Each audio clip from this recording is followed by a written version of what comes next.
Good afternoon, everyone. First of all, let me start off by thanking the audience.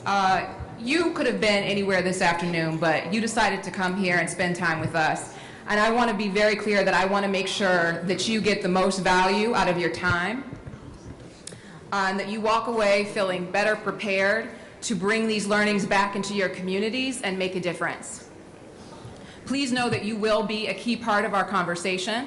We will have a moderated Q&A for about 30 minutes with the audience, so please take the time to begin thinking about what you can ask this distinguished group of panelists throughout the conversation. Let me tell you a little bit about me. My name is Cherie Wilson, and I'm a Director of Federal Affairs with General Motors Corporation. And I am also a 2019 Atlantic Council Women Leaders in Energy Fellow. But particularly important to today, I am a CBC Congressional Black Caucus Foundation former intern. So I am a product, thank you. I am a product of the organization that you are supporting today. And I've actually benefited from the programming and the financial support that this conference facilitates and generates for the leaders of tomorrow. So thank you so much for your support, and to the panelists, thank you for supporting the Congressional Black Caucus Foundation as well. I'm also particularly passionate about the topics before us today. I'm beyond honored to moderate this distinguished panel hosted by Congressman McEachin of Virginia's 4th Congressional District. Today's panel is appropriately titled No Planet B: Sustainable Businesses, Green-Collar Jobs, and the Renewable Revolution. It's part of a larger narrative around advancing a sustainable and responsible approach to managing and harnessing our natural resources, such as wind and solar, mitigating risk associated with climate change, but also harnessing opportunities generated by addressing climate risk, as well as ensuring a fair and just workforce transition for traditionally underserved or vulnerable communities as the burgeoning green-collar economy takes off.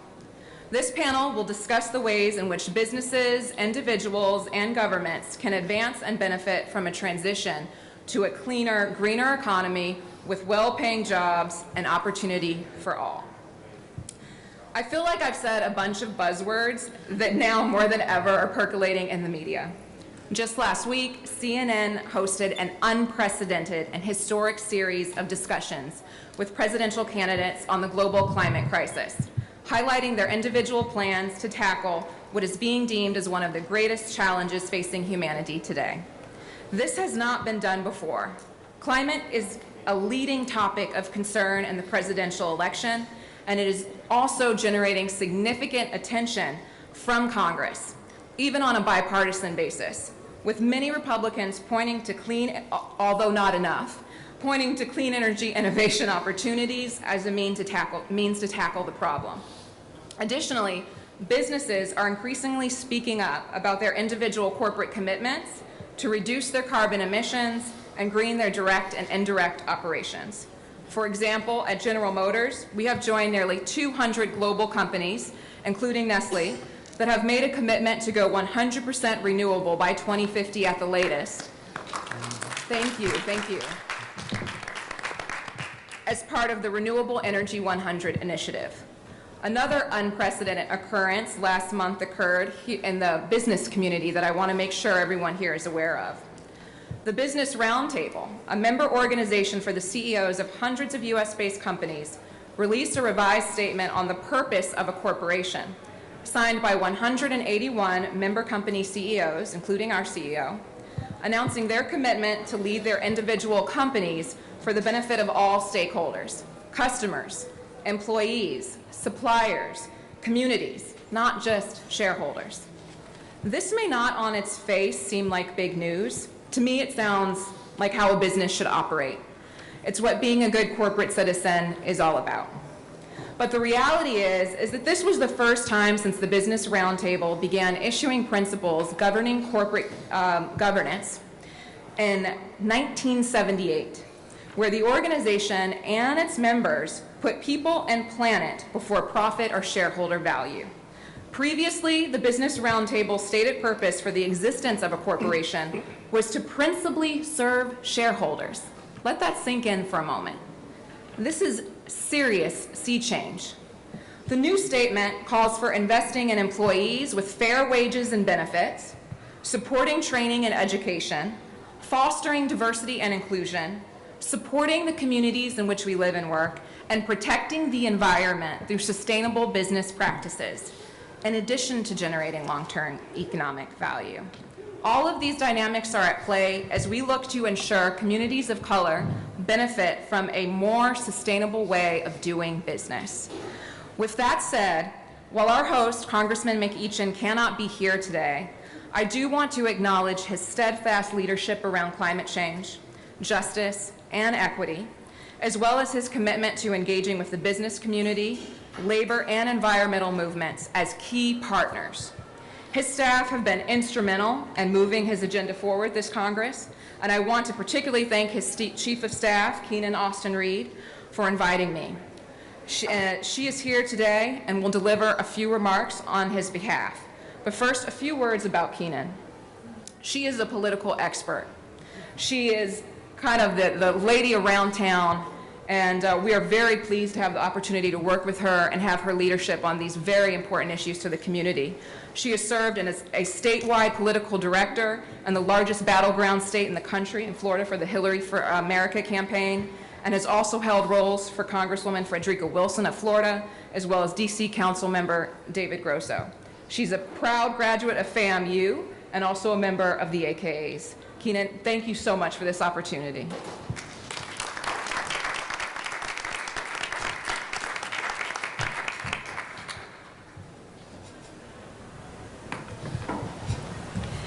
Thank you, Cherie, for that very warm introduction. It pays y'all to have such smart and gifted friends. So many of these folks on this panel are experts in their industry and respective areas of work, but they are friends, and it's pretty cool to see that. So anyway, Cherie, thank you, and I know you're going to kill it today. So on behalf of my boss, Congressman Donald McEachin, I just want to offer a few remarks. Good afternoon to all of you. It's so good to see you all here for this important discussion and the positive impact of building a cleaner, more sustainable economy, one that is powered by green-collar jobs. I want to thank our panelists for sharing their wisdom, Cherie for moderating today's discussion, and all of you for coming to learn from these brilliant individuals. I want to extend a special thanks to Nestle and Nicole Young-Collier for their generous support of today's much-needed panel. Thank you, Nicole. And to the team, to Team McEachin, who are the engines that make this whole thing happen. If you all could just wave your hands, I want everybody to know who is behind the congressman and representing him every day. We pride ourselves on being responsive and present, and I'm proud to work with the best in the business.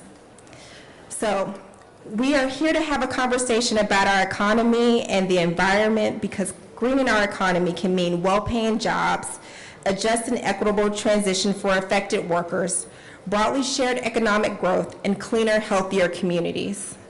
We know that climate change threatens our economy, our health, our national security, and the well-being of all of our friends and neighbors. We're seeing the effects every day, from wildfires across California to sunny day flooding in Norfolk, Virginia, and increased health problems of every kind. These constant reminders drive home the simple fact that we have a moral imperative to address climate change, prepare for its unavoidable effects, and reverse current damage. This means we must modernize our buildings to make them more efficient, invest in cleaner transportation systems to reduce traffic and traffic jams, and advance renewable energy such as solar and wind. Doing these things will minimize climate change and mitigate the problems it creates. I should add that these are not just challenges to be met, but they are opportunities to be seized. Not only will these investments improve public health and slow damaging effects of climate change, but they will also create well-paying jobs and spur economic growth. If we use the right policy tools, we can ensure that these jobs and that growth are concentrated here at home. And we can ensure that all Americans, not just the wealthiest, are able to share in the gains. I would note that our state and our district, the Commonwealth of Virginia, is leading the way on some of these issues. During Congressman McEachin's time in the General Assembly, he passed legislation that laid the groundwork for wind turbines that will soon be built off Virginia's coast. When completed, this development will be the nation's second largest commercial scale source of offshore wind energy. Building on that work, Congressman McEachin that sets a nationwide goal of achieving a 100% clean energy economy by 2050. 100% clean will protect public health and our environment, create well-paying jobs and strengthen our economy, and mitigate the impacts of climate change for all communities and all generations, especially those disproportionately impacted by its worst effects. People, cities, and states across our country have committed to 100% clean, and it is up to us to ensure that Congress and the federal government do the same. Together we can and we will fight this much needed transition. We are eager today to work with our panelists and everyone else here to make this bill a reality. So on behalf of our boss, Congressman Donald McEachin, we'd like to thank you for being here. Thank you to our partners in our work to green our economy. And without further ado, it is my pleasure to turn things over to my friend and the wonderful moderator, Cherie. Thank you all.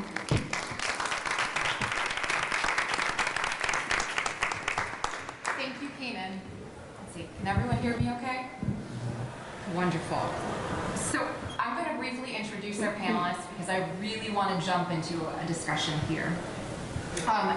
So to my right, we have Nicole Collier. She is the Director of Public Policy and Public Affairs for Nestle, which is also graciously sponsoring this panel. So thank you for your support. It really does go a long way. In this role, Nicole supports Nestle's U.S. policymaking agenda, maintaining and creating strong stakeholder relationships in the critical areas of the company's business. She has also previously represented mayors and city council members while at the National League of Cities and was previously a principal at the Podesta Group. Let's see. Abigail Ross Hopper is the president and CEO of the Solar Energy Industries Association, which is the national trade organization for America's solar energy industries. As president and CEO, she oversees all of SEIA's activities, including government affairs, research, communications, and industry leadership, which is focused on creating a marketplace where solar will constitute a significant percentage of America's energy generation. She also has a very long and rich history and leadership roles. I'm from Maryland, so I was particularly excited to see that you worked in the O'Malley administration as the director of the Maryland Energy Administration and energy advisor to the then governor. She's also been a director at the Department of Interior's Bureau of Ocean Energy Management. John Bowman, to my right. John Bowman is Managing Director of Government Affairs for the Natural Resources Defense Council, NRDC, where he is responsible for developing and guiding federal advocacy direction with the President's administration and Congress. He has more than 20 years of federal advocacy experience, and he's previously worked in roles at the American Association for Justice, as well as the Environmental Defense Fund. He's also a former Capitol Hill staffer, having worked for Congresswoman Debbie Wasserman Schultz. Thank you. Dr. Deirdre Sanders, to his right. She's the Public Policy Director for East Bay Community Energy. In this role, she leads the organization's efforts to build strong community relationships with both the government and key community partners, ensuring their engagement in the development and implementation of the organization's overall policy goals. She has 17 years of energy industry experience, with 10 years at Pacific Gas and Electric as their environmental justice manager. And before that, she worked at the Southern California Edison in market research, community engagement, and environmental affairs. She is also involved in environmental justice issues with American Association for Blacks in Energy. To her right is Mr. Peyton Wilkins. He is the Executive Director of the Coalition of Black Trade Unionists Education Center and an HBCU Climate Change Consortium alumni, of which he is a founding member, where he works to bring labor rights to the climate fight. He also serves Michigan, excited to see a Michigan stakeholder at the table, co-chair for the NAACP's Environmental and Climate Justice Program, and was named to the GRIST 50 in 2018. Congratulations, that's quite an honor. Thank you. And last but certainly not least, Terry Travis is the co-founder of the national award-winning organization EV Hybrid One, the nation's first and largest multicultural network of diverse electric vehicle drivers and enthusiasts. He is also the chief disruptor and managing partner of EV Noir Mobility Intelligence Consulting Group, a consulting group that works in the area of transportation, energy, and environmental health equity, and he has compiled extensive data on mobility needs within diverse communities.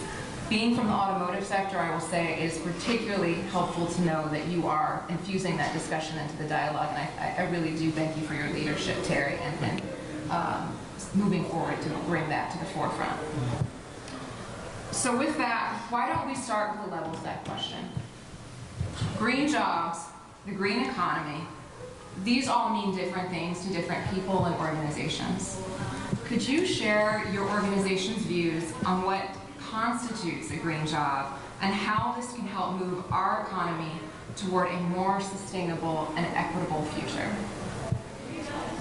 And let's see, why don't we kind of take it down the line if that makes sense? Do you want to start first, Nicole? Sure.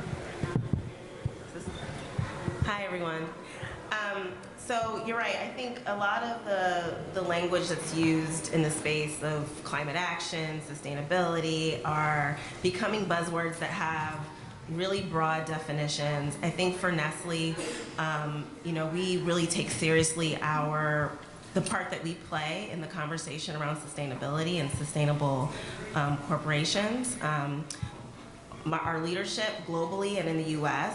believes that this is the #1 threat to our business. It's the #1 threat to our food supply, which is key to our business. And so I think for us, a green economy, in order to help us achieve the things that we're trying to achieve, that means green energy that's affordable, that's reliable in the states where we do business, where we have manufacturing in particular. That's one of the things that we're advocating for at the state level. It also means providing opportunities for all communities, and particularly vulnerable communities, to have employment in this burgeoning sector, which is kind of the green job sector. It's not even burgeoning anymore, it's here. So having those opportunities for our suppliers, for our company, to be trained and skilled in the areas of the green energy economy. Great. I'll continue down the line. First of all, thank you very much for moderating. It's always a challenge to moderate a group of 1, 2, 3, 4, 5, 6 of us. God bless you. Thank you for inviting me to be here. It's an honor to be here. For those of you I haven't met, I am Abby Hopper, and I have the privilege of representing the solar industry. So in my world, all of our jobs are green. It's also pretty sunny, but they're mostly green.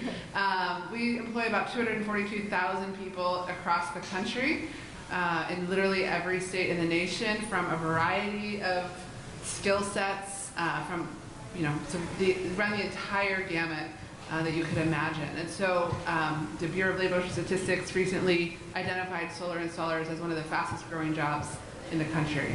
And so as I think about sort of what is a green job and how can it transform our nation, I think about it differently. I think about how does the transformation of our energy system going to transform our nation? Because for me, that's where I am focused, is really thinking about how do we fuel our economy? How do we fuel how we generate our fuel supply and manufacture, and how do we, protect our environment? And sort of it's a total revisioning. How do we transport ourselves around? And so all of those jobs to me are green.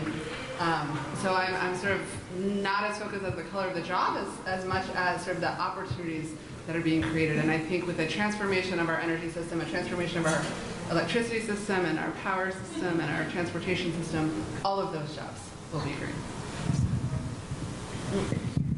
Thanks. That's an excellent question, Cherie. We look at jobs, green jobs being those jobs that don't increase emissions, and also jobs that decrease emissions. And those are really wide-ranging. As you've noted in the solar industry, offshore wind, as you noted, and Keenan noted, growing in Virginia. That's one of the huge things. But what we're seeing now, and I think it's really important, and I had to take some notes because some of these numbers, folks just wouldn't believe. There are actually more clean jobs than fossil fuel jobs right now in just about every state. Almost 3.2 million people are working in clean jobs. And the potential for that is just growing. So as someone noted, I believe, we have about 12 years to sort of fundamentally reverse what we're doing in order to save the planet. So that means the green industry, the clean industry is a total growth opportunity. Sorry, water.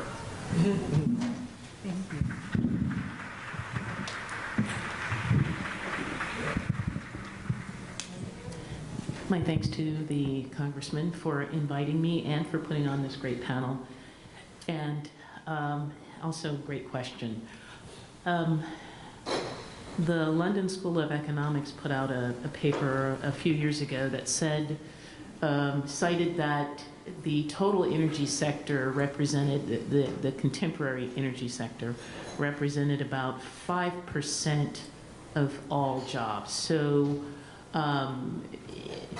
powerful, no pun intended, but not huge in terms of the number of jobs totally generated. I keep punning, sorry. But the main point is, so what are some of the other sort of ancillary jobs created beyond the energy sector that could be considered green? And one of the things, I think they looked at data from the, I can't remember, everything's an acronym, but it's something like ONET for one of the offices here in Washington that does a lot of the data analysis for the Bureau of Labor Statistics. And they were looking at any job that seemed to be about 60% of the task involved in the job that had some kind of green or renewable component they considered a green job. So using that as the starting point, they were thinking that maybe about 2% of all jobs were green jobs. But when they expanded beyond that and looked at work, that a lower percentage of the work had some kind of task involved that could be considered green, then it went up to about, all things thrown in there, almost about 40% had some kind of component, no, excuse me, I'm overstating that, 10%, from 2% to 10% had some kind of green component to it on a significant scale. And when that was expanded out to what sorts of industries were touched, then you're sort of getting into the 40 percentile of what sectors of the economy were going to be involved. And I'm hoping I'm citing, representing their study correctly. One of the things that could be considered part of that was if you are in the finance sector or an investment advisor, and you are doing assessments or analysis of green technologies, or doing financial analysis or of projects that were going to be building some solar or wind, that could be considered a green job. So looking beyond the traditional energy generation, the solar, we've also considered, of course, energy efficiency jobs and recycling jobs, which could also be considered green jobs. I also wanted us to consider the transition of blue-collar jobs to green jobs. So I want to kind of tickle your brain a little bit. So if you are a utility electric, you work on the transmission system, line system, you work for, and you connect power generation sources, and where you previously maintained a system and connected sources from a coal-fired or gas-fired generation plant, and now you're connecting to wind turbines and to solar. Has your job suddenly become a green job? If you are driving a truck in your work, that was diesel fueled, and now you're using not the cleanest, but cleaner compressed natural gas truck. Has your job become green, or is your truck now green? I just want to raise these issues because, as Nicole stated earlier, as we transition, green and clean starts becoming relative and dependent, and work that's always been there certainly transforms. It's the same job, but it's become a green job. So I just wanted to kind of get that going. So just as a point of housekeeping, I'm no longer the co-chair of the Michigan Environmental and Climate Justice Committee. Now, I had to step down to spend more time with my family, but then my boss volunteered me for another NAACP committee, which is the Black Transition or Labor and Transition to the Green Economy. So, but yeah, I really like Dr. Deidre. Can I call you Dr. Deidre? I really like Dr. Deidre and Mr. Bowman's how they define what a green job is, right? And I think for CBTU in particular, dealing with folks that are in labor, we've taken a very traditional understanding about what is a green job and what does it look like, right? So if you ask one of my constituents, they're going to tell you a green job is solar panel installation. But I think as we move forward with the Green New Deal, it's starting to help redefine like what is a green job, right? Especially when we talk about the opportunity of a paradigmatic shift in our economy. And I think, you know, that is the way that we move forward, right? And shifting this conversation around the economics of it. Terry, you've got the final word. What they said. Good afternoon, everybody. And first, let me thank Representative McEachin, Cherie, Keenan, et cetera, for inviting me to speak on the panel. As it relates to the question, my definition of green jobs is really those jobs that look at resilience, sustainability, and those jobs that are preserving environmental quality. As eloquently stated by some of the other panelists, you know, that is changing as the workforce and jobs that we know traditionally change and sometimes become phased out. Green jobs is one of the fastest growth sectors in our economy. And for communities of color, it's very important to play a major role.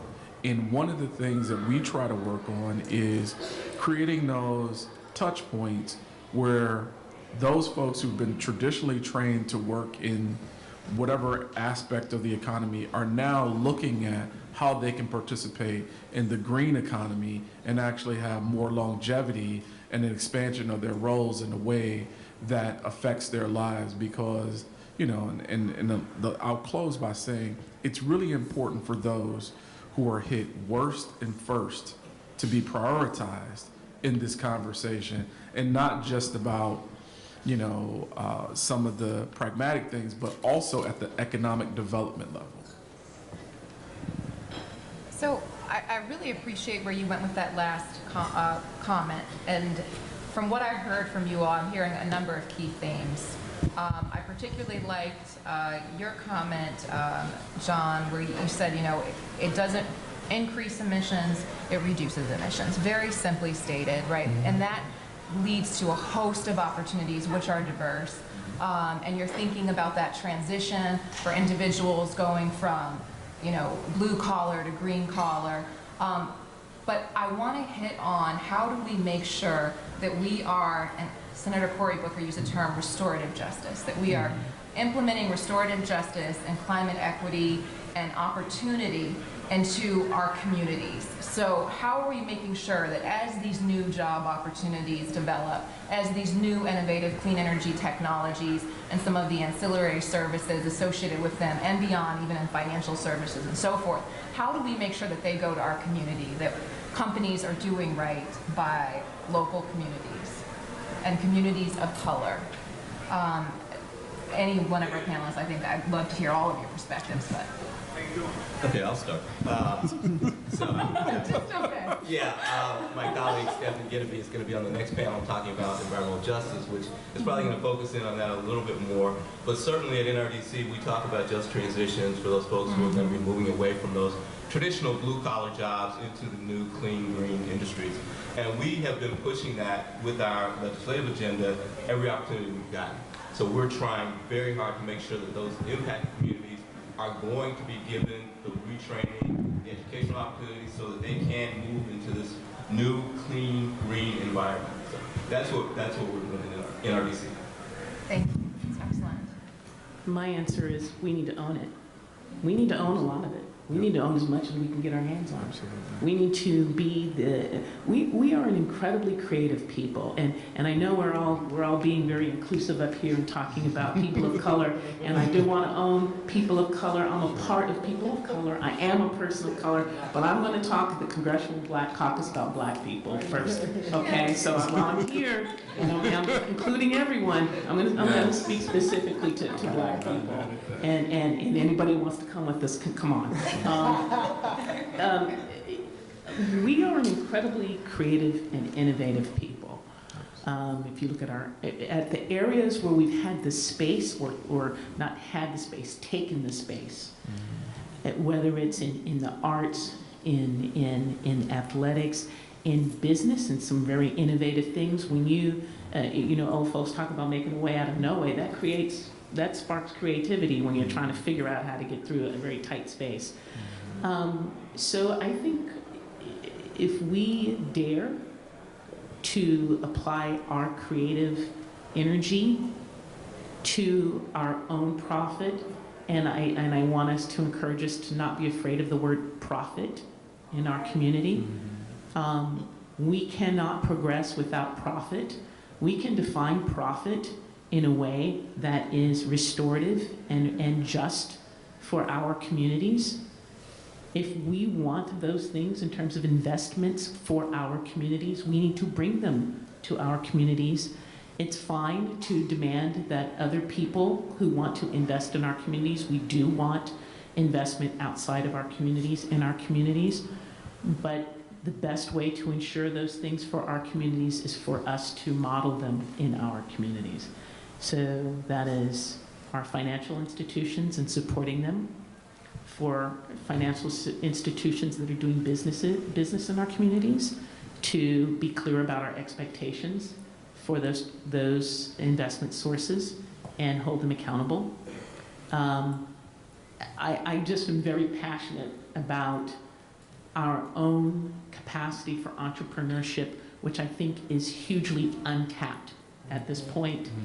And so to the next level of not just jobs, I love that we are focused on ensuring that we get not adequate, that's so weak, that we are thriving financially, but not just through a job. We need to own the businesses. We need to create them. And that, to me, is the best way to ensure the level of progress that we want to see in our communities. Without owning it, we're just somebody's worker. That's so important. For sure. Can I just give a quick, from a business perspective, I think one of the ways that Nestle is the world's largest food and beverage company. In the US, we have almost 50,000 employees across 36 states. And so I think one of the ways that we've demonstrated our values in terms of sustainability and renewable energy in particular is through our suppliers. Not only working with the agriculture community, the farming community about conservation and ways to be more sustainable farming practices, but also when we have suppliers who... Is she okay? Hold on. Oh.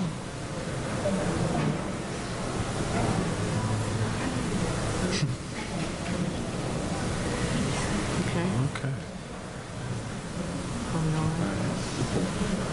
Okay. Are we all right? All right. Are we all right? You're all right. Okay. Here, making sure everybody's okay. Yeah.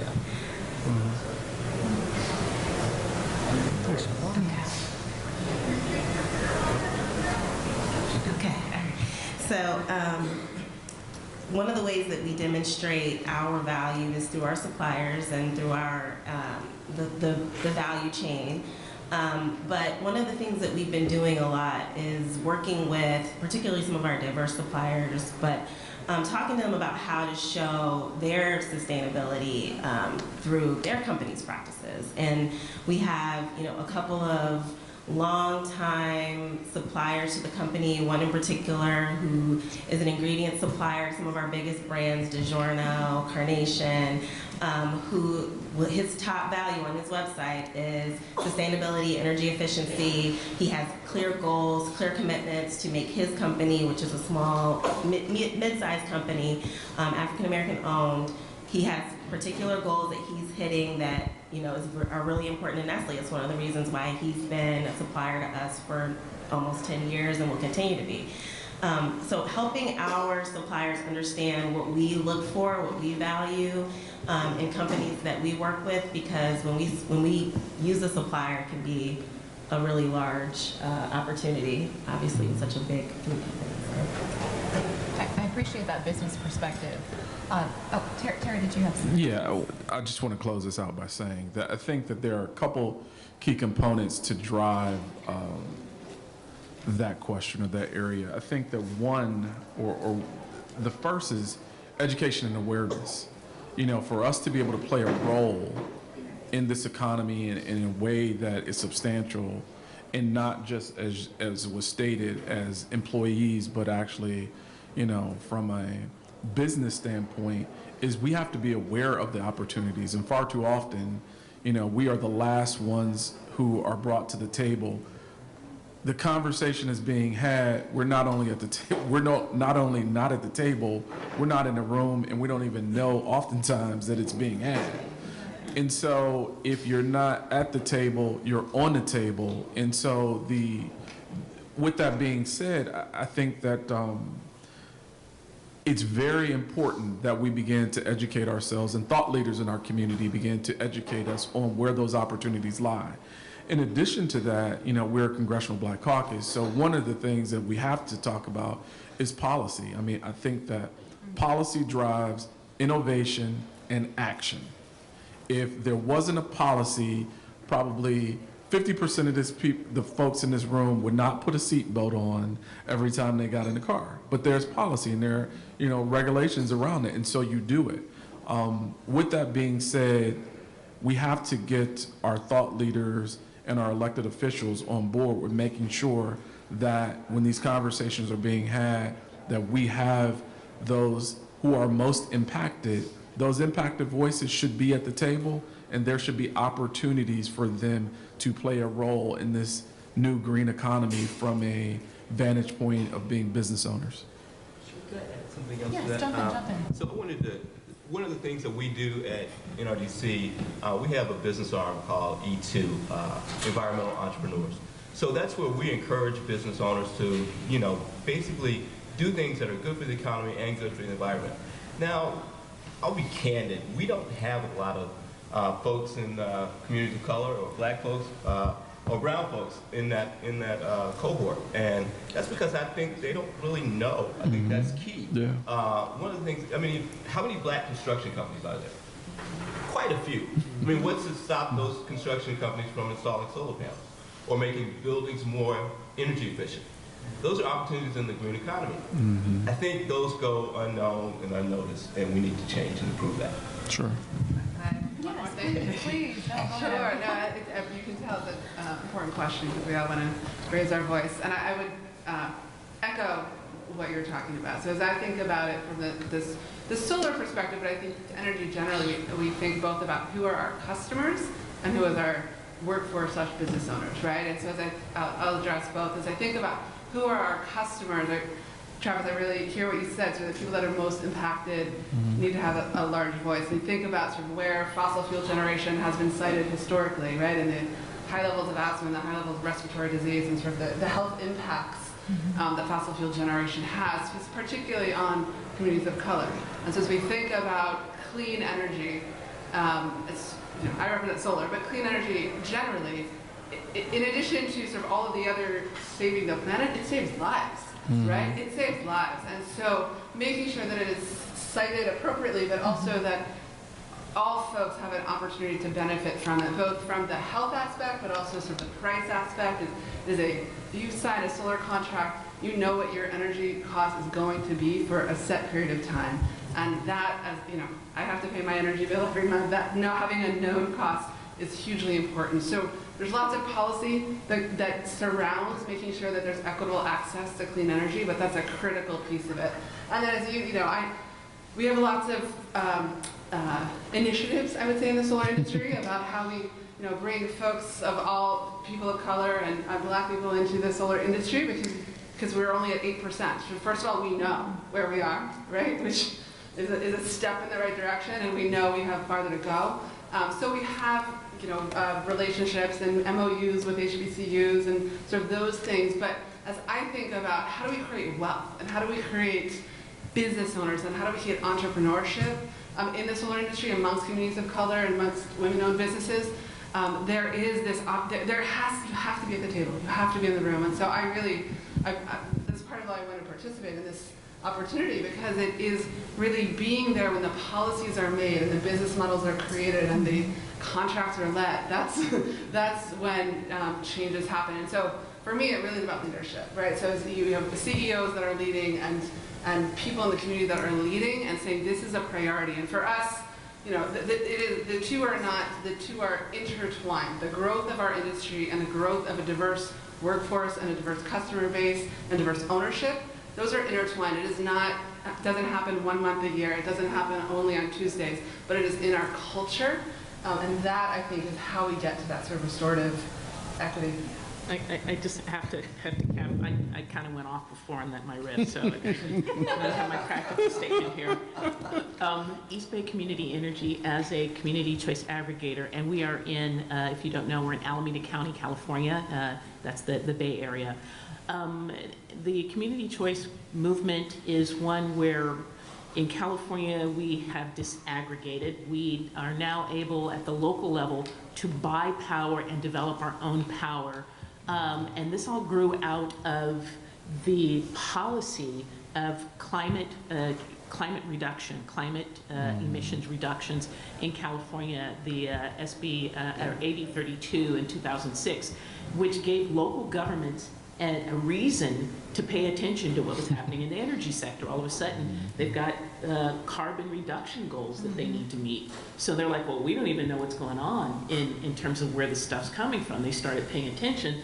They said, we need to have some more influence and control. So a 2002 law that allowed local governments to form joint powers authorities to buy their own power or develop their own power, and then have the local utility, which owns the infrastructure, deliver that power.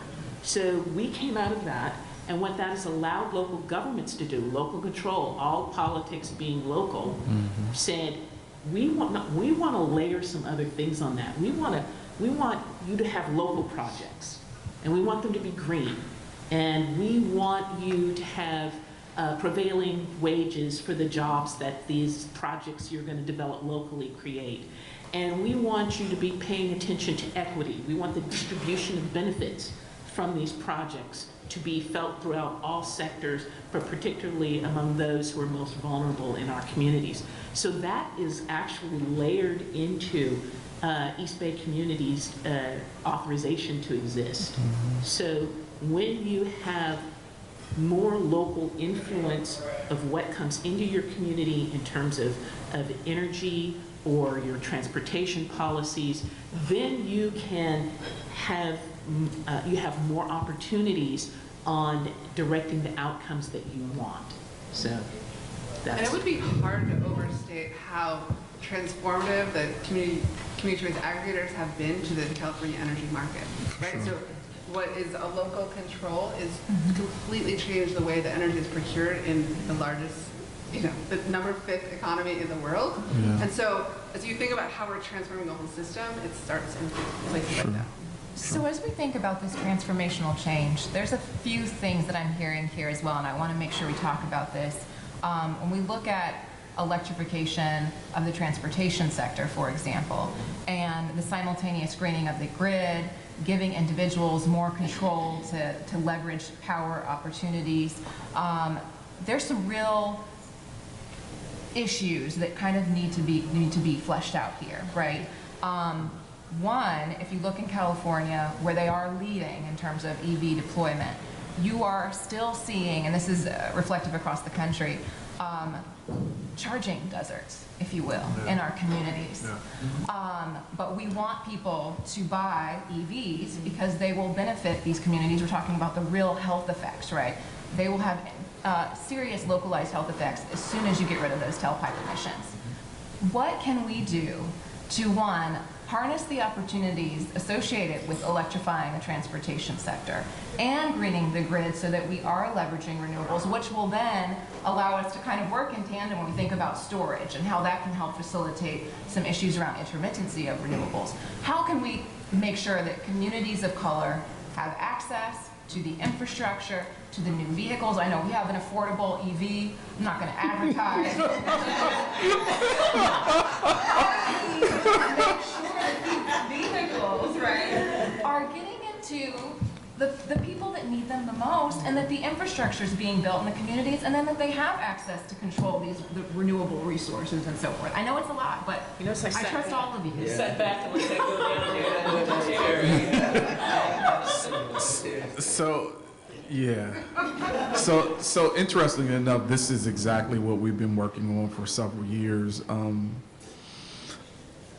I was fortunate enough to do an executive fellowship in Europe and several years ago, and while there, everyone's talking about electric vehicles.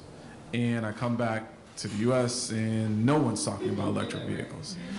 To that point, you know, for me, and then Tesla comes out and I go, well, I can't afford that. So what happened is that after I did, you know, get my first electric vehicle, I started connecting, you know, traveling, I would connect with other folks of color who were driving EVs, and it's a whole different way of commuting, all of those things. And in addition to that, it's very liberating, but you have to want to take the leap out there. And with that being said, we founded this organization because we felt like there was this missed opportunity. We have been advocating around the country. We have chapters around the country and in the Caribbean. We've been advocating to address those issues of charging deserts. What has happened right now, where we are in today's society, we have privileged electric mobility. If you are able to afford an electric vehicle, you do so. It is, in some households, their third or fourth vehicle. In some households, they're going out and they're buying six-figure plus electric vehicles, and they have the option, if it doesn't work for them, to actually have a second vehicle. Our premise is that for that single mom that lives in Southwest Detroit, Indianapolis, Oakland, DC, wherever, an electric vehicle, and I don't want to get too in the weeds, but an electric vehicle is such an important aspect of how we can change our financial paradigms. You can buy a pre-owned electric vehicle for under $10,000. I have thousands of members across the country who've done so, from parents who bought their kids their first vehicle was electric, to retirees because they're on a fixed income and the fluctuating prices of fossil fuel. They're like, hey, this is perfect for me. But to that point, in order for it to be widespread adoption, we have to begin to address exactly what you spoke about, Cherie, the charging deserts. If you live in a multi-unit property, charging is not going to be as easily accessible for you. So in those neighborhoods that are traditionally underserved, we need to make sure that there's enough charging infrastructure there. In addition to that, in California, depending on where you live, you may be able to go to work, charge your vehicle, come home, and in traditional sense, most people think you plug your car into your house and charge your car. Actually, there's a technology called vehicle to grid where your vehicle actually charges and runs your home for several days. Those folks are actually off the grid, but the folks who are taking advantage of that actually are those folks who aren't that from that underserved community. And so I think that we need to begin to address some of these things and change those paradigms so that those, again, who are hit first and worst have access and are taking advantage of this technology. I kind of wanted to add a few things. Well, thank you. It's me, Mike now. You know just as well as I do that the variables preventing folks from buying cars in Detroit is beyond just, can I afford an electric car, but it comes down to the car insurance, right? So, I just kind of want to, especially while we have representatives from one of the best vehicle production companies in the whole world, that we should start thinking about. I'm sure you guys have, electric buses, right? And, other ways that we can, yeah. No, I think that's important. You've got to be able to, one, afford access to a vehicle and all of the associated financing that goes along with it, so for sure. So I think we've been discussing ways to more rapidly deploy, and tax incentives are really interesting if you pay taxes. Right. But how about giving folks that tax incentive on the front end? Oh, yeah. So they can go into the dealer and have a down payment that they can address. And we're seeing the same thing. I mean, now in the building that I work in, there are charging stations. I think we have 2. But I live near a Whole Foods. I think there are 10 there. The Pentagon City Mall has another 30 or 40. Yep. So they're beginning to appear more, especially in the more sort of enlightened areas of our country. But I do think the one thing, and you alluded to it, Sheree, storage. We have got to sort of crack that problem. And maybe that's somebody in this community. I mean, that's a next big mystery. When you can have enough storage to where you can drive your EV from New York to Seattle, then I think everybody will see the utility in owning an EV. And also the affordability factor, that is an issue. I did not know, Terry, that you could buy a used EV for $10,000. It's actually cheaper than that. Like, you're really at if you get I won't name the manufacturer, but you can actually pay between $6,000 to $8,000 for 2015. And what happens is that folks aren't being made aware of this. And in addition to that, to your point about storage, every auto manufacturer in the country right now has an energy division, because no longer are these auto manufacturers. As a matter of fact, 2 of the big 3 CEOs have announced that they're no longer auto manufacturers. There are transportation as a service companies. So, and we can get into that. You're not going to own cars that much longer, but that's a whole nother thing. Well, we've got about 10 minutes left before we go to the audience. Sure. But I think what you hit on kind of gets at what Peyton was saying, right, in terms of access to being able to afford a vehicle. And so I think that's why you're seeing a evolution in terms of how we can service vulnerable communities to make sure that they have access to a critical need, which is transportation, to get to and from those jobs, to make sure that they can then build the generational wealth. So we want to be mindful of that. But Abby, I think on the storage front, you might have something really useful to contribute in terms of integration across the board. Absolutely. No, it's a really critical point. I'm glad that you raised it. And sort of inherent in your prior question, and I will answer the question you asked me, but inherent in your prior question is, how are we going to fuel all these electric vehicles, right? And sort of what kind of grid are we utilizing to fuel them all? And so, as I think about how do I create more demand for my product, which hopefully all entrepreneurs think about, if we electrify the transportation system, there's going to be more need for electricity, and as we transition into a cleaner grid, those two go hand in hand. But sometimes I'm in public speaking, or I'm in policymakers' offices, and they ask me the gotcha question, which is, the sun doesn't shine at night, right?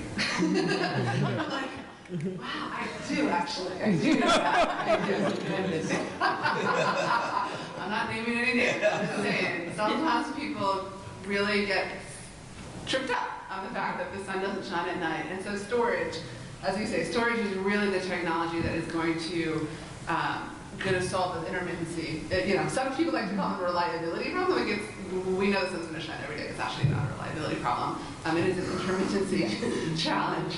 And I think there's real opportunities, as I agree, as you think about sort of areas of growth and sort of knowing that being in the room when there's opportunity to be had, this is a huge opportunity. How do we solve this? The electric vehicles as batteries and fueling the grid is one answer. There's certainly different kinds of answers, but I think that is going to be critical. I appreciate your nod to tax credits, and I would be remiss in my duties if I didn't mention them. There is legislation for the investment tax credit for storage, similarly for solar, and we're pushing hard to extend those. And partly it is around affordability, right? And we've developed different ownership models so that you may not take the tax credit, but a company may lease your roof and take the tax credit, provide you with a reliable energy price. But those kind of policies are what's going to incent this clean energy transformation. Well, not just clean energy transformation, this economic transformation that will lead us to a healthier planet and healthier people. Deirdre, did you have some thoughts there too? Yeah, apparently I've got thoughts on this. Thank you. Thank you. In California, we have a requirement that 10% of all new charging stations go into disadvantaged communities. That's just hardwired into the policy. And that's hardwired. It's kind of like if you want to build them somewhere else, you got to put 10% of them in these communities. How the communities are selected can be a little bit problematic, but the fact that it's in there, that it has to be in these communities, is hugely important in terms of driving. In terms of deciding where they go.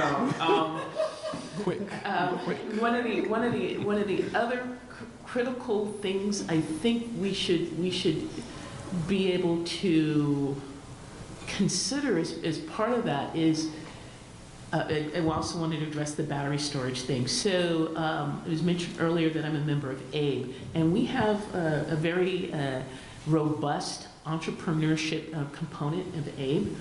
And these are folks that own their own energy efficiency companies. They own electric vehicle charging infrastructure companies that they will build your electric vehicle charger or install them.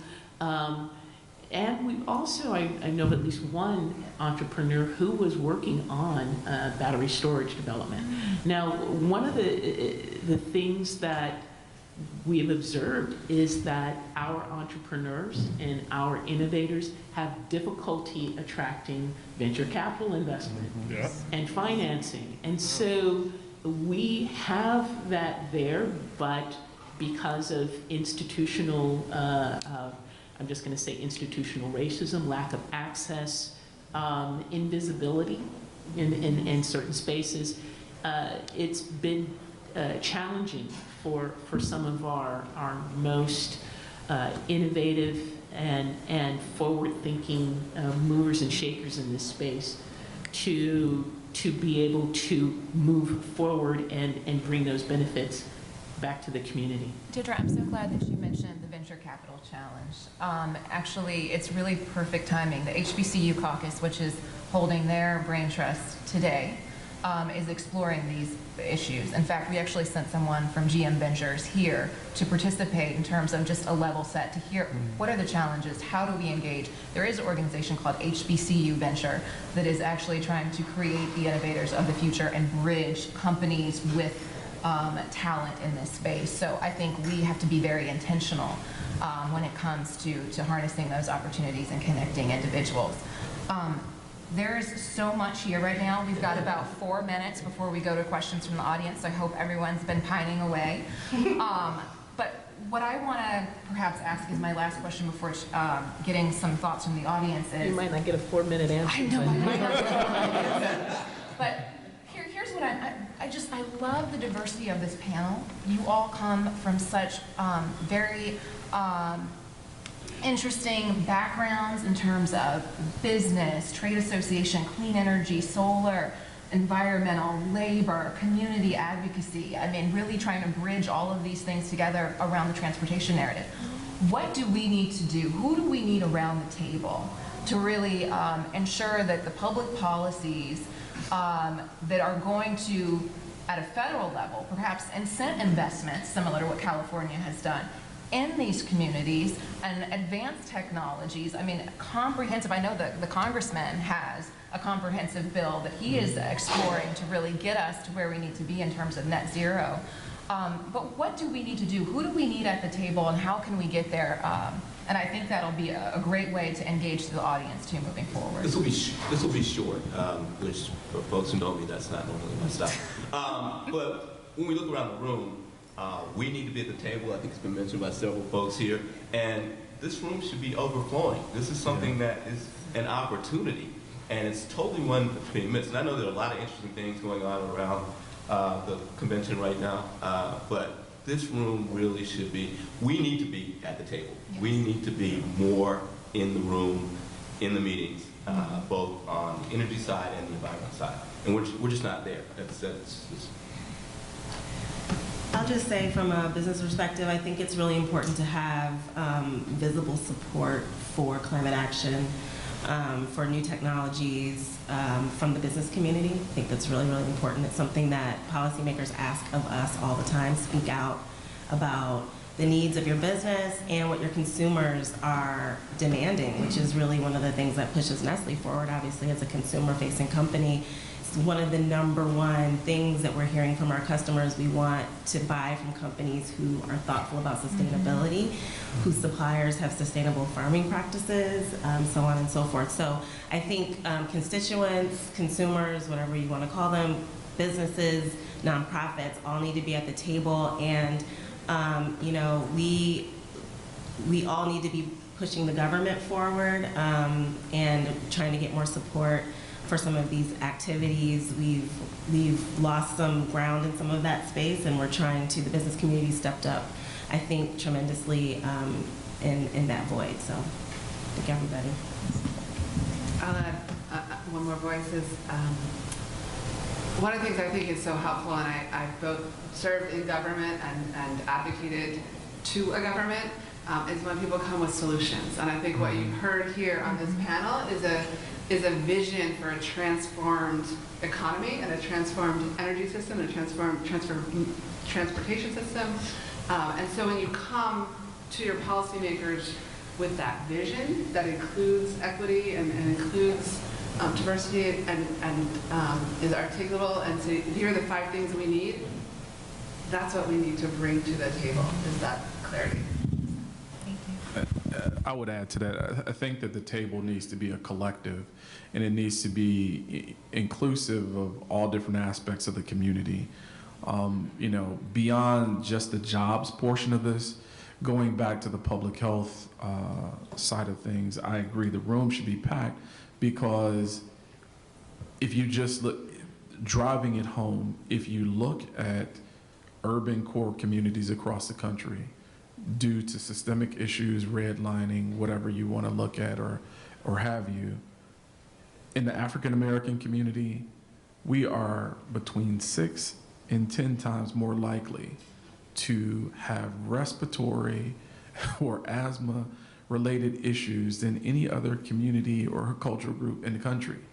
So beyond jobs, it is a public health crisis right now.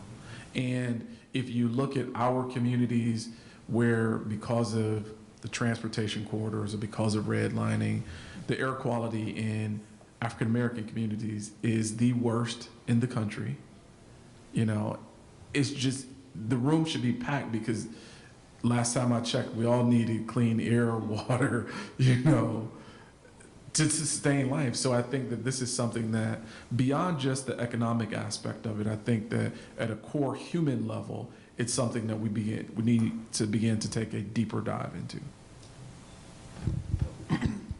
In the economy of transparency, I find it difficult to say that we need to have people at the table.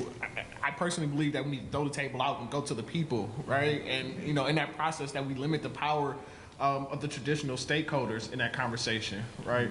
That's my simple, short answer. So I've got good news. I was a bit eager, and it looks like we have 9 more minutes. Hey.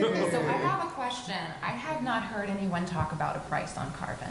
I know it's controversial, but I think you have to price a negative externality, which is pollution, in order to get a market effect. This is, I think, one of the easiest things. We said we need a carbon tax or a cap and trade system. I know we've been there, done that. But what do we do to really move the ball forward so that people and industries will actually see that there are financial consequences for using too much carbon? And I don't think that carbon pricing is the answer.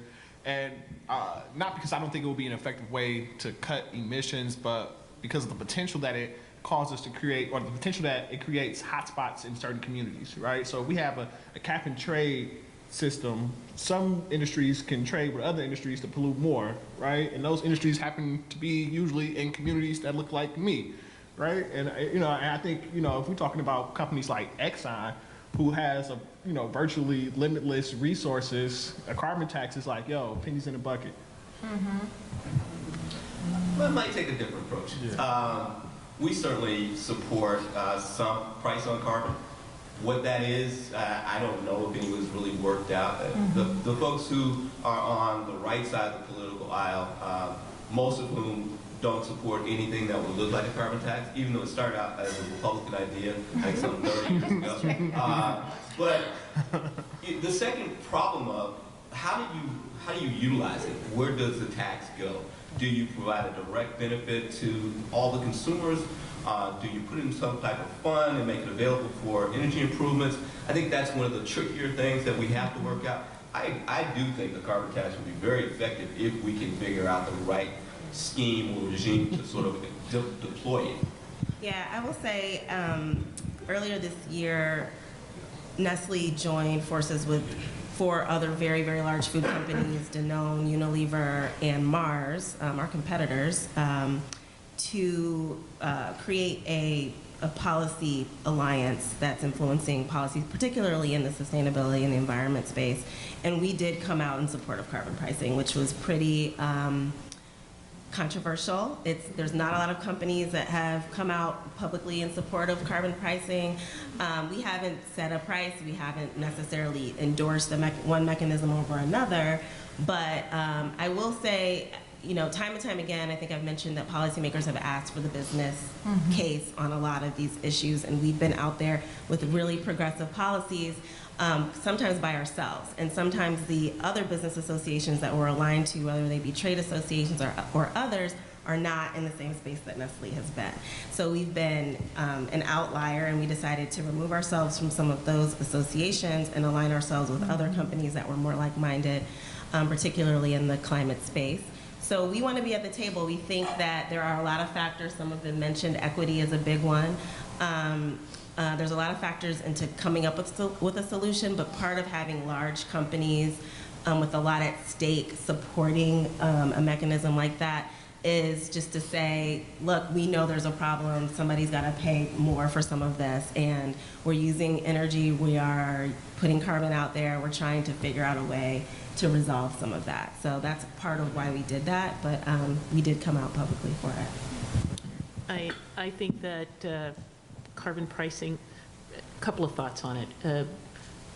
I would say to Peyton that on the EJ thing that we might have seen actually the reverse, that because where polluting more cost more, there's actually an incentive to go to a less polluting source. So rather than saying it's cheaper to pollute and let's go with the dirtiest, cheapest, it's actually more expensive to pollute. Let's go to something that's more efficient and less polluting. So we've seen a little bit, I won't say a little bit, there's some suggestion that that's what's happening in California. So I would just suggest take a look at that. Also, I'm concerned about carbon pricing in terms of who is going to pay. Those costs are passed on, and I don't want Mrs. Johnson, who's on a fixed income, to have to pay for a price signal that is being passed through. So I think we should be concerned with how that, and John mentioned that, what are the details around who is actually going to pay for this carbon tax? I'd agree. Yeah. Oh, go ahead, John. No, go ahead. Go ahead. I would agree that Ladies first. the specifics are clearly a critical aspect of how this would be developed, but you said pricing externalities, the energy wonk, and maybe got all excited. Pricing then I was like, externalities is important, and I sort of to that point of who's paying for it, right? If you think about it as a public health crisis, we're all paying for it now, right? The carbon that's being released and is causing health problems, we are paying for it. And so it really, in my mind, is a bit of a sort of rejiggering of who's paying the real cost of carbon pollution. So my trade association will come out and support a carbon policy, but I really applaud your leadership, because I do think it is leadership from business community, leadership from communities and from policymakers that will make this happen. I think the thing that has been so exciting to me and I think to my industry is the public support, right? And maybe if you use the word carbon pricing, you lose people. But if you say, is your weather changing? Are you feeling the effects of extreme weather more than you did before? 99% of the people will say yes. There are, people, wildfires and flooding, and you all know all the things. But I think that is the experience people are having, and they're looking to their policymakers and saying, we need answers, right? We need answers. And so as we talk about carbon policy and we talk about how do we price externalities, we in the solar industry are thinking about what can we do now, right? And one of the things we know we can do now is deploy more solar, because we will save lives and we will save the environment and we will reduce carbon. And so we need extension of our investment tax credit. We need good policy to make that happen. But I think that, as we have these big, huge, important conversations, we also should think about sort of what can we do now, and what we can do now is deploy more clean energy. Yeah, I think that the battle that we're facing or fighting is 100 years of habit. So we have 100 years of habit with fossil fuel. So folks get up in the morning and they just have this idea that you put gas in the car and you drive to work. To disrupt that paradigm, you have to incentivize what it is that you want to see. When you look at communities and countries around the world who are actually utilizing best practices when it comes to carbon or dealing with carbon, they've incentivized what they want to see. Norway is one of the largest producers of oil and fossil fuel in the North Sea. 50% of their vehicles purchased last year were electric. They incentivized their citizens to purchase electric vehicles, although they're a huge exporter of fossil fuel. China literally, as their economy grows and their middle class grows, you have more people on the road. In China right now today, if you're going to buy a gas vehicle, you pay on average between $16,000 to $20,000 more than buying a full battery electric vehicle. So they've incentivized what it is that they want to see. As a result, you have the #1 market in the world for electric vehicles is China. It's not the United, it's China. Although the technology and a lot of what is going on in this industry was developed on the West Coast. We haven't correlated those two to make it make sense for us, but to the point, it's just a matter of incentivizing what it is that we want to see. So I think carbon tax and any other thing that we can think of to, do a diametric switch will be great. Thank you, Terry. I appreciate those closing remarks. I am surprised that we were able to get through a carbon pricing conversation. I'm quite impressed. I love the exchanges that I saw here on that dynamic. I guess I would be remiss if I didn't say that General Motors has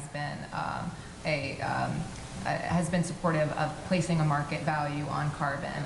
We do think that that's necessary to move the ball forward. We're members of different organizations working on that. In particular, the Climate Leadership Council is one that looks at a dividend approach. Because I think when you go back to that larger question of who pays the price for the cost associated with carbon pollution and how do we help make some of those vulnerable populations whole, we really do have to begin to have more of a larger dialogue around that. And I just would want to make sure that we continue that conversation. So we don't have all the answers, but it's how do we have that conversation. So with that, are there folks in the audience that have questions for this amazing panel? please, awesome. All right, I saw a few hands up. I would say maybe go to the mic and line up, and we will take your questions. Wonderful. State your name, where you're from, and then your question. Okay, wonderful. Can you hear me? Yes. Okay, great. Good afternoon. Great panel. Thank you so much. You guys are giving us a lot of great information. My name is Stephanie. I'm proud to represent the Sierra Club of Maryland and State Energy Committee here. First thing I tell people is you need energy for everything you do. So that ought to get everybody's attention because you can't do anything without energy. So everybody, you're right, the room should be filled and everyone should be listening. Solutions, just very briefly, I just want to state our pride in passing community solar in Maryland, which requires a 30% low-income all projects must go to. And that was a collaborative effort with the NAACP, and we're proud of that working relationship that we are trying to build. And that was extended from 3 to 7 years. We did also pass an energy storage tax credit in Maryland last year. I'd love to see that extended to the federal level as well. And our Solar United Neighbors national partner did a pilot of bringing people together to purchase energy storage at a discount. So you're welcome to talk to them. We'd love to see that go too. We established the first county level green bank in the United States in Montgomery County. And would love to see that move forward at the state level. But that one is the question that I have because I think there's a real organizational and strategic divide. And what I mean by that is that I'm finding that particularly when it relates to affordable housing and subsidized housing, we discovered that there wasn't any renewable energy going in on those properties. And the county I represent is one of the wealthiest counties in the United States. So I have made that pretty clear to the officials that that needs to change. But there's a real organizational divide, and I'd like to get your thoughts on how we can change that. Partly because obviously it's sustainable to put renewable energy on it. It's more efficient, especially for government subsidized properties. But also these communities are a place where we can get more green jobs moving. We can train people. A lot of them are they do have employment agencies and so on that work with the Housing Opportunity Commissions. There's a pool. And also you're encouraging people to adapt new clean energies when they leave affordable housing. So we found a real organizational, cultural divide there within the government and elsewhere. And I'd like to get your thoughts on how we can move that, and is there any relationship with HUD that we can move that forward. Also, strategic planning for energy at the county and state level is something I'm also working on, because we are having a lot of land battles now. If we're going to expand solar and get to 50% renewable, which we just passed in Maryland, within 10 years, we are finding a lot of land battles that we're going to have over agricultural land and so on. Mm-hmm. I'm personally advocating for county level strategic energy plans funded by the state and federal government. So I'd like to get your thoughts on that. Thank you. Who wants to tackle that? First of all, can I just say thank you? I'm from Maryland. I'm assuming we may live in the same county, or the county that you represent. And I think you raise a really important challenge there. So I am particularly interested in hearing what some of the panelists have to say about how we really get at this disconnect. One of the main things that you had a lot going on there. So acknowledge that. Very thorough, very soup to nuts there. But I'm going to go to your question on the affordable housing and creating a more energy efficient and green housing. It is education that it is required. It should be required somewhere that the developers be educated on it. A lot of what you get is, they do it the way they've always done it, and they're going to do it to code. So you want to change the code. You want to have some local codes that require some green construction, a certain energy efficiency, that bills be maybe a requirement that there be disclosures on what your energy bill is if you're going to sell a home or a rental. People start paying attention to, I'm only paying X amount in rent, but my monthly energy bill is going to be what? Mm-hmm. That's going to change the appeal and of how that property moves or doesn't move. So when developers are brought into that, when they're educated and consumers are educated about the energy cost of a certain unit or dwelling, that starts to get things moving. And of course, you should also have your local planners engaged in these discussions as well. I know NRDC spends a lot of time thinking about these. Stephanie, I am going to direct you to another woman named Stephanie who's like right to your right. My colleague who's going to be on the next panel. She does a lot of thinking during her day about these particular issues, and she can give you a much better answer on where we are. I just want to add, having led the Maryland Energy Administration for 4.5 years, thank you for your advocacy. Sierra Club was always a great partner in getting great legislation passed. And I still watch from my office in Washington of the great things that you're doing. So thank you for that. So in the affordable housing, it's clearly aligning the business interests of developers or local governments and folks, right, is critical. So making sure that our tax credit has the flexibility to be used by whoever is developing it. I know we keep looking at California as leader because it is, but recently California passed created a mandate on single-family homes to have new construction on the roofs, and it was because of the issue of affordability. It costs less to own and operate your home if you have solar on the roof. And so as we think about sort of models either for counties or states to create affordability, looking at affordability, I think California provides a really critical example. And the codes, we do a ton of work. You want to talk about some non-sexy area, codes and standards, but it is incredibly important. And we do a ton of work around codes to make sure that there are, all of the requirements that builders are building to happen. But it brings me back to the entrepreneur question, right? How do we create a business case, and where is the opportunity here? Is that what you're going to say? No, it's playing with a fly. Okay. There's clearly a business model there that's right for the taking, if we can make it happen, and I would challenge folks in this room to help think about that. There's one other quick hot thing you said. When you sit down, I'll remember it. I'll be around when you do. I just want to give a caveat, though. It's that for the California new housing energy efficiency standards, most African Americans are living in older housing. Yeah. Okay, so what we haven't figured out is retrofits, affordable retrofits. We haven't figured that out yet. And so to the extent that new money is going into new builds, who's going to buy that housing?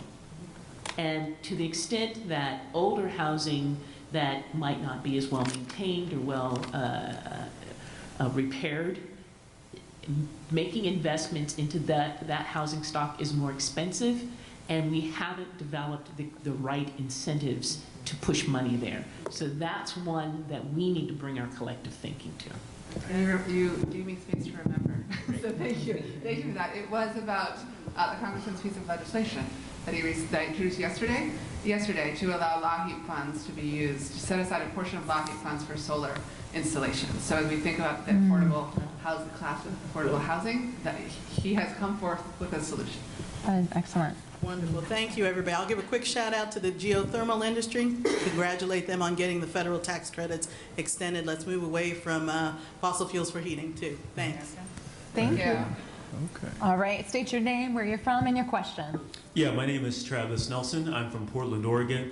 I'm on the Democratic National Committee, and actually one of the resolutions on having a climate change debate was mine. So I've heard a lot today about fairness and equity as we transition into a green economy, but what I haven't heard a lot about are unions and where unions fit in. If you're a black woman working a living wage job in America, there's a good chance that you belong to a union. So I'd like to know specifically to the representatives from the solar panel industry and Nestle, how do you see unions fitting into the transition into a greener future? Can I, we work closely with the United Auto Workers Association, so we work as partners with them. We're actually in the midst of contract negotiations right now. They are a core part of our business. They are a critical piece to the future of the automotive industry. And so I think we talked a little bit about this transition between blue collar to green collar as well. We have to do it together. We have to provide supportive services, education, we need to upskill. I mean, it's really about making sure that the labor of today is equipped for the jobs of tomorrow. So I will say that the General Motors, as one of the big three automakers, we partner and view our brethren from the UAW as a very important part of that dialogue. And as we think about the transformation that's taking shape, I know the UAW in particular is concerned about the work that's associated. For example, if you look at EVs, they have many fewer parts than what a traditional internal combustion engine has. So there's some concerns about, well, what does that mean for my current job, developing traditional engines? How can we ensure that the battery technology is being developed here in the U.S. so I can have a part of that and have that as part of the line here. So we're building EVs here in the U.S. We have the largest battery lab of all of the in North America.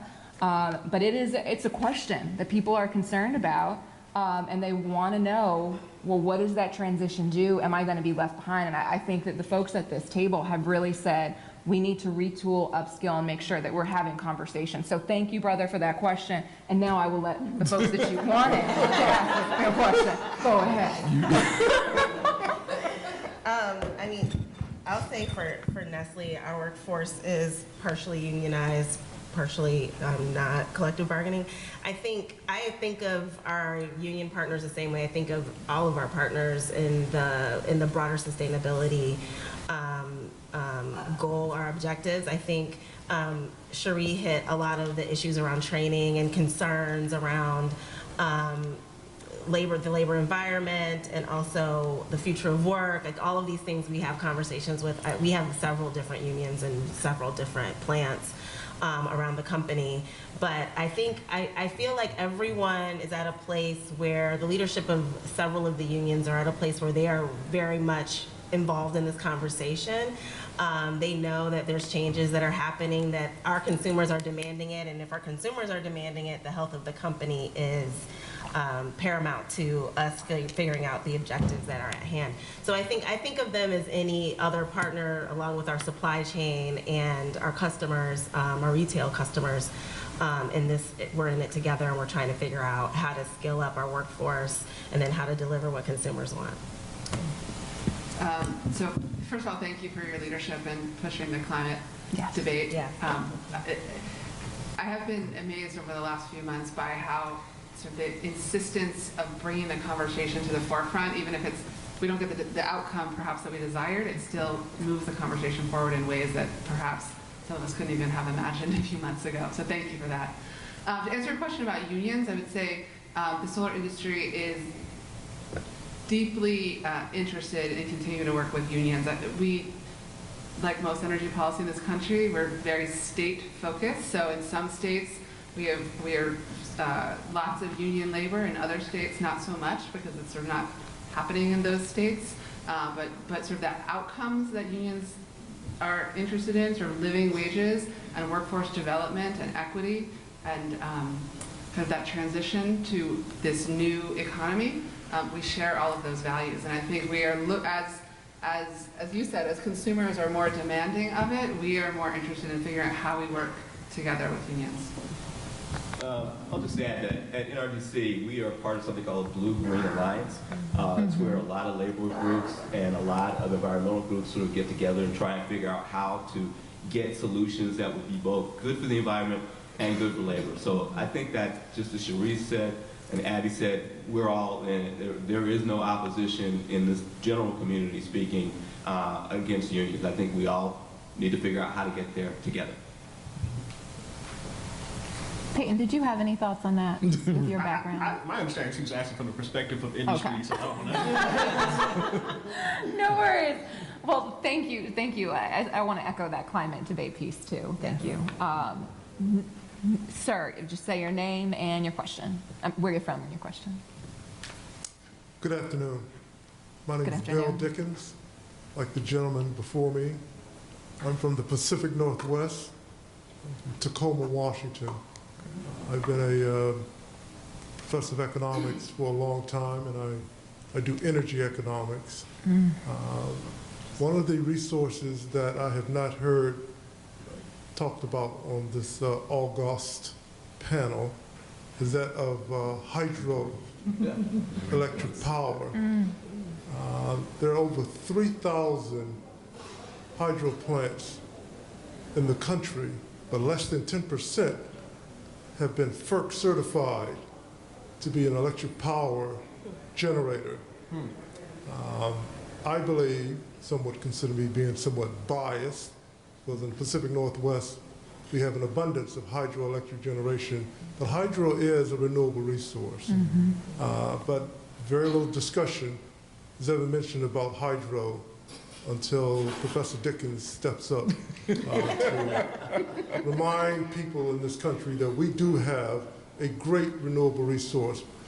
But the irony is that in our RPS, our Renewable Portfolio Standard in Washington State, run-of-the-mill hydro is not recognized as a renewable resource.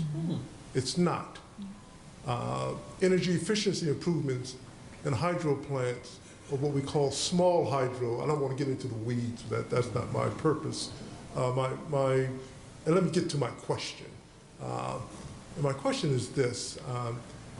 Do you support having more hydro on the grid than what currently is? I mean, nuclear power is also a green source, which is always conspicuously absent too in the discussion about renewables. We tend to pick and choose what renewables is in this country. Solar first, wind second, maybe a little geothermal. But hydro is not discussed, and I know why, because of the environmental issues associated primarily with fish and wildlife. Because a lot of us, we love salmon more than anything. So it tends to get removed from the discussion. But hydro is clean. Hydro is renewable.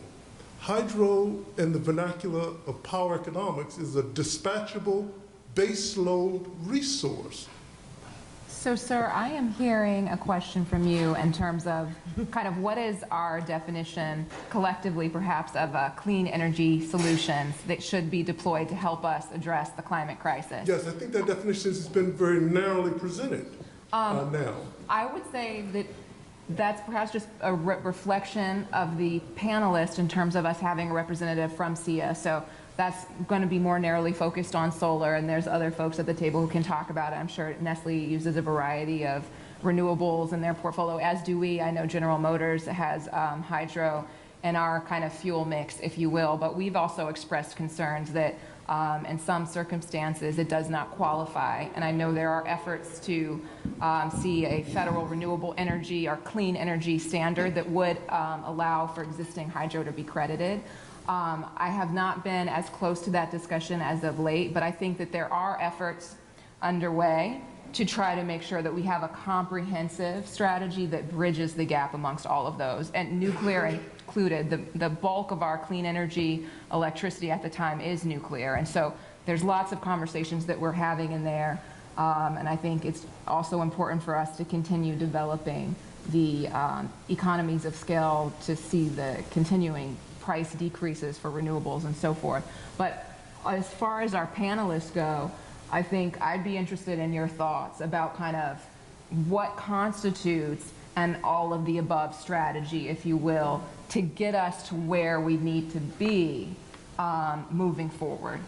If that hopefully reflects your concerns more broadly in terms of the diversity of the fuel sources available to us in this country. Well, more specifically about hydro. No, and the fuel mix discussion. So I have some comments about it. I think that what you're seeing most recently as it relates to hydro, if you look at the technology sector, one of the biggest consumers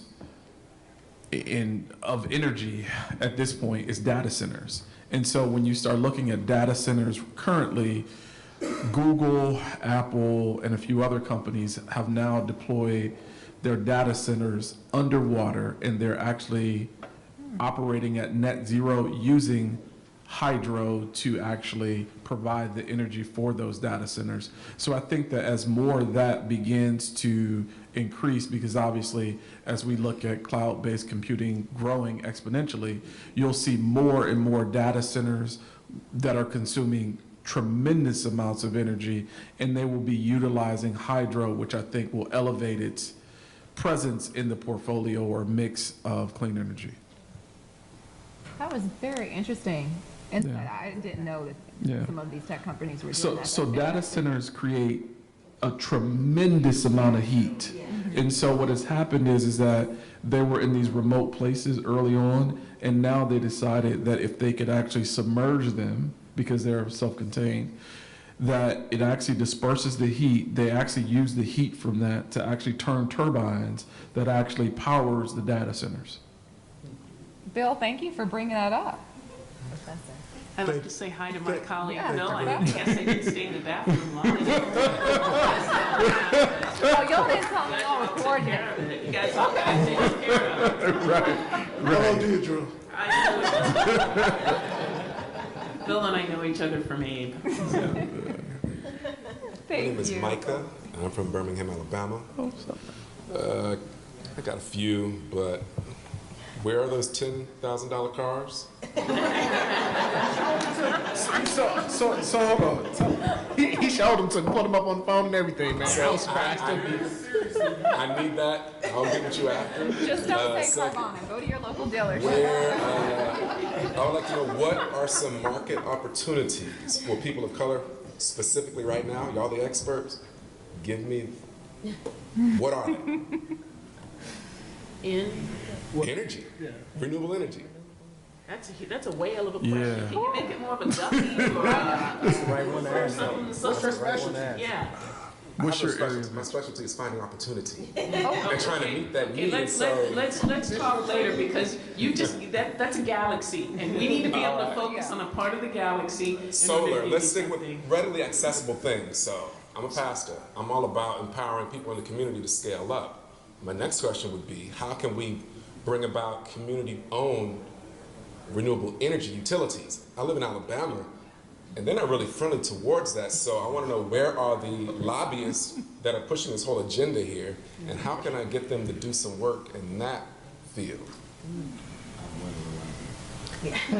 You could be a lobbyist too in that field. So those are too big of questions to be answered right now. Okay, I'll give an example for where I am in East Bay Community Energy. So you are being served by, I'm going to guess, one of the IOUs, one of the investor-owned utilities. Alabama Power. Alabama Power. Yeah.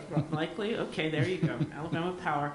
One of the ways you can, the shortcuts, I would say, I don't know how short it is depending on how they're structured and whatever your regulatory incentives are, so I give that as a caveat first.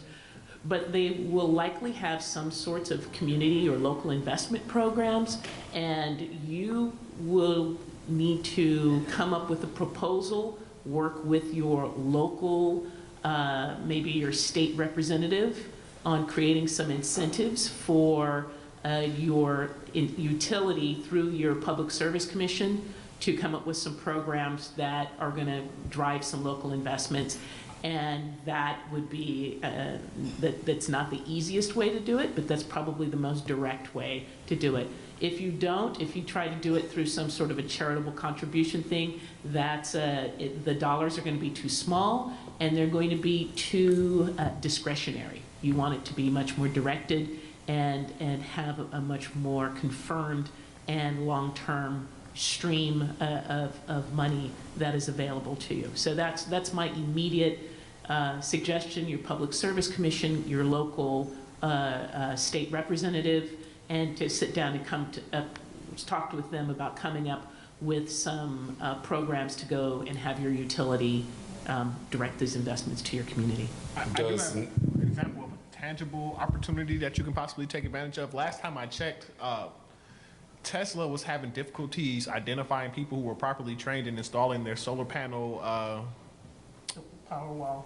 Shingles, The Powerwall? shingles. So I mean, you know, that's, yeah, thank you. Gotcha. Nestle, does your company have set-asides for minority business owners? Set-asides. I don't think we would use the term set-asides, but we do have a supplier diversity program that helps bring in diverse suppliers for all types of functions and helps groom them to scale for Nestle's benefit. Because we can't, our company's so large, usually we have to work with not just diverse suppliers, but small businesses in general to get them to scale for us. So we do have programs for that. I can talk to you about that. And last question, is there funding available for R&D for batteries that are platform agnostic? Yes, but mostly, at least the ones I'm familiar with, it's through the federal government. But yes, definitely platform agnostic. I do want to answer your question though. Yeah. Yeah. So I was listening to Dr. Deirdre talk. I thought, oh my gosh, this probably sounds so onerous and horrible, but you know, energy is an incredibly regulated commodity, and that's just the reality that we've all chosen to work in. Community solar is what screams at me when I hear both as you identified as a pastor, and empowering people and giving communities and organizations sort of power over their own electricity. I would say pursue that, and I'll also tell you that just last week, 2 weeks ago, we announced a new chapter of SIA in Alabama. I think it's called ALC. Sorry for the name. But I'll find you after and give you the connection points in Alabama. Thank you. But I would add before you go, there is we worked on an initiative at Alabama A&M to get electric circulator buses on campus. They were delivered a few months ago. In working on that, we came across another opportunity. Most HBCUs are located in rural areas. They're on large swaths of land, and a lot of that land is not being utilized. And so part of our energy equity initiative has been to work with HBCU presidents and sustainability directors to actually deploy solar farms on that land that's not being utilized and provide an opportunity. You know, we all know that, you know, some of the financial struggles that some of the HBCUs have, but if they're actually able to take the land that's not being used in rural areas and put a solar farm on there to produce, you know, whatever amount of electricity that they can sell back to the grid, that actually provides or creates a revenue stream for them. But there's some, there's some policy work that has to be done, particularly because Alabama is actually serviced by Alabama Power, which is a Southern company, which, because of regulatory issues, you can actually purchase power or energy at a certain price, but in selling it back to the grid, it's at a much lower and So if I'm reduced hearing price. you right, you're simply proposing that HBCUs become solar utility providers for the local communities if they have enough solar panels out there? No, so what would happen is that you have these large swaths of land that are underutilized. You can actually deploy solar farms. You know, you can actually get, you know, some grant funding to do so. But what happens is that in doing so, those universities could potentially benefit from selling back that energy to the grid and providing more opportunity for students and the universities, et cetera, et cetera. And I just want to add under what Terry's saying, and you're in that back and forth you had. This is what I'm hearing is, yes, the universities, the HBCUs can do this, but if you're bringing, if you're bringing this to the HBCU as a partnership between the community and an HBCU, then it's not the HBCU acting as some kind of a surrogate utility. It's the community in partnership with the HBCU to do something that's collectively to your mutual benefit. How do you want to design this? And if you have trained installers, that's an opportunity for you to create revenue. Thank you. We have time for about one more question from the audience, but let's see how it goes before anyone sits down. Let's go. You have just one. Don't go away yet. Don't go away yet. Don't go away. Okay, ladies first. There you go. Thank you. I'll be very quick. My name is Zakia Grant. I split my time between Wyandanch, New York, which is on Long Island, and Far Rockaway, Queens, in New York City. A lot of people touched upon construction, jobs, innovation. I wanted to know, in that same vein of topics, where are our MWBEs, how are they faring in this, when it comes to green construction and green infrastructure? I know that I don't see it as much as I would like to see it in New York, but then again, New York is a different state from other states. And these are minority and women business enterprises, just for clear, okay. Anybody want to tackle that? Well, I'll start. I mean, we have, as I mentioned earlier, our E2 program, and we have very few minority firms who are part of that. But I really think it's just because they're not aware of the opportunities. I think as this starts to grow even more and those opportunities become more public, and I think that number will increase. I do believe that.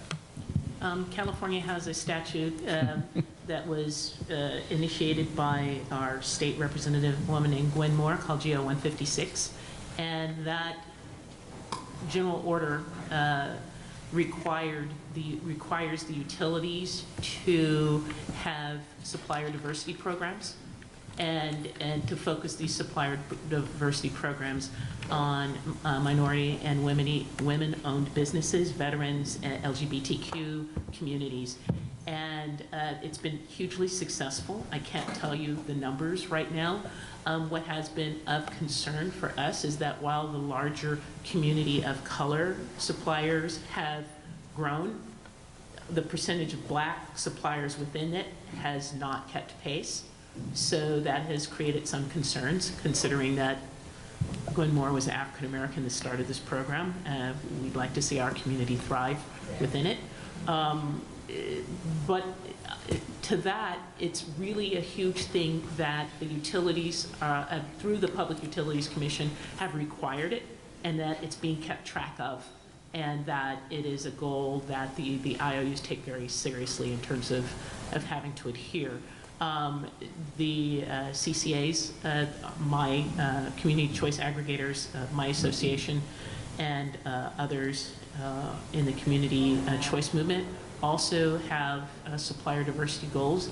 We're very new, so we're trying to figure it out. But to your question, it really would help to have Public Utilities Commission or your Public Service Commission have rules that require your providers to keep track of who they're giving contracts to, because once you shine a light on it, then you can ask a lot of hard questions. I would add to that, there's a report that was recently released that I encourage everyone in the room to take a look at. It's Green 2.0, and it's a report that was released that takes a look at the workforce and where things are. Obviously, the first report was 1.0, 2.0. It's really hard because the reality is that when you look at the green economy and you look at diverse communities, things aren't getting better. There has been a lot of equity hijacking, for lack of a better term.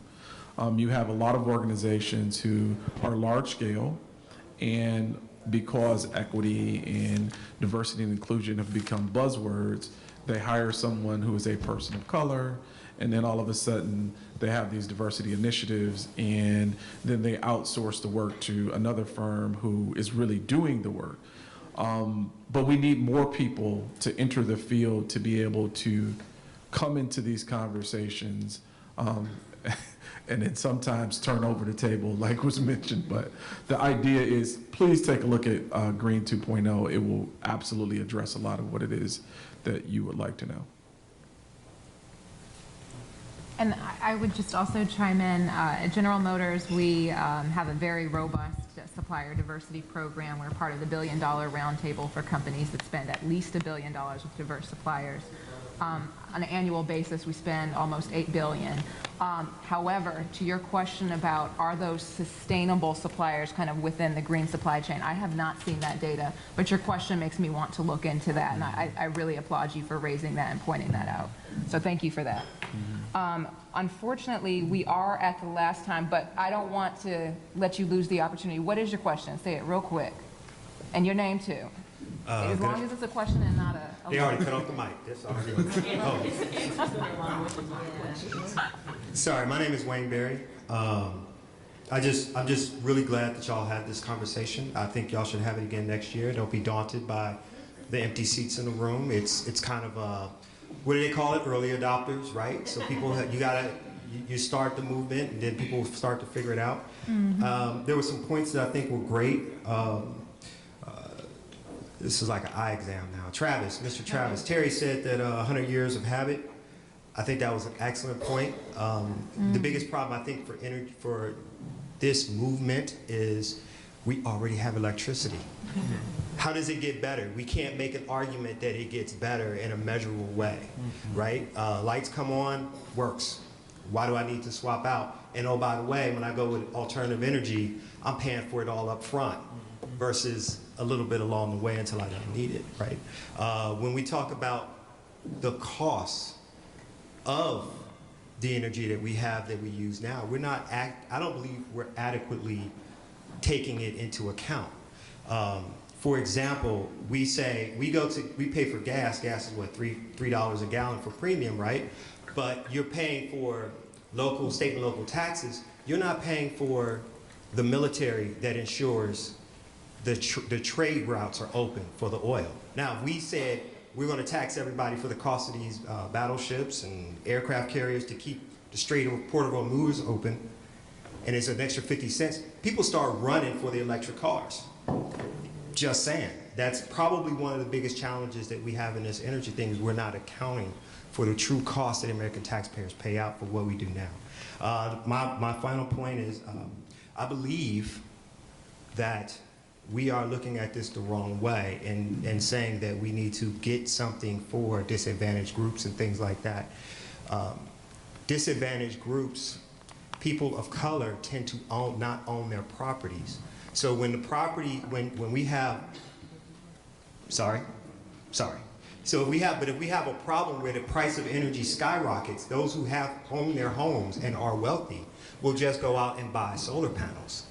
It's not a problem. The people who don't have money are stuck, period.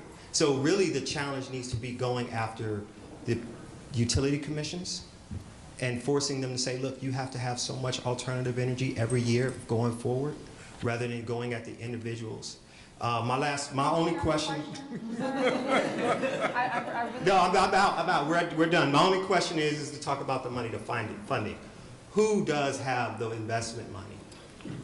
Who has that? That's what I'm looking for, like my man here with the entrepreneur spirit. Who has the money? Thank you. Thank you. So I don't know if we wants to tackle that. We don't. Oh, great. So I will say, first of all, thank you for speaking up, and I think you did raise some interesting insights. But I want to kind of wrap things up, and you touched on a few things where you said 100 years of havoc, right? And you did point to the fact that we need to incentivize the type of behavior and technologies that we want to see. And if we want to have a transition to a clean and green economy, which I think the panelists here did a really, really excellent job of talking about the diverse perspectives, although we didn't cover hydro, I apologize. I think they really covered the breadth and depth of the opportunities available to us. A few takeaways that I had is that we all need to be accountable for ourselves and our communities. We have to stop hoping or waiting for someone to think of us and bring things to us, but we have to come to the table and organize. I think we have great representation here that are doing a number of things to make sure that community stakeholders are involved, that we're speaking up, that businesses are moving in the right direction, like Nestle and SIA. I think the work that you all are doing is to be commended, to advance more solar and to green your supply chain and hold accountability. I think these are ways in which we're seeing businesses become more responsive to the social challenges, the environmental challenges. The science is clear.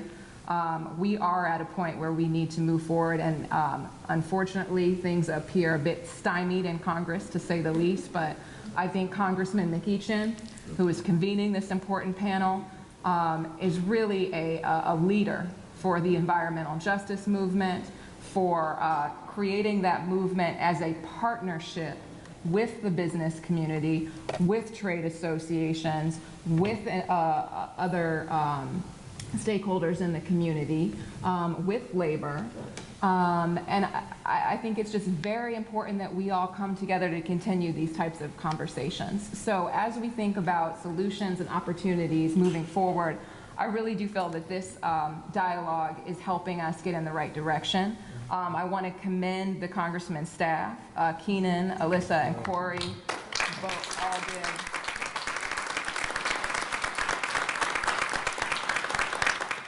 They have been working tirelessly to pull this off, and in fact, they have a few more hours ahead of them where they're going to get into some of the nitty-gritty here. But I'm happy to work for a business that has established a vision of zero emissions, zero crashes, and zero congestion.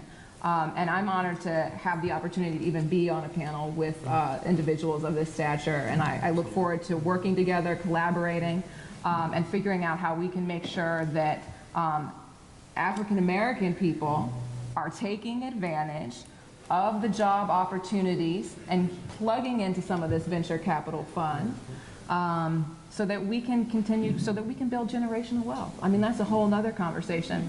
But thank you so much for being a part of this dialogue and for your contributions, for your leadership. Especially Peyton, you're a young man involved in this, and I think it's very important that we have young people that are standing up and driving change. So thank you so much for that. Tina, are you closing us out?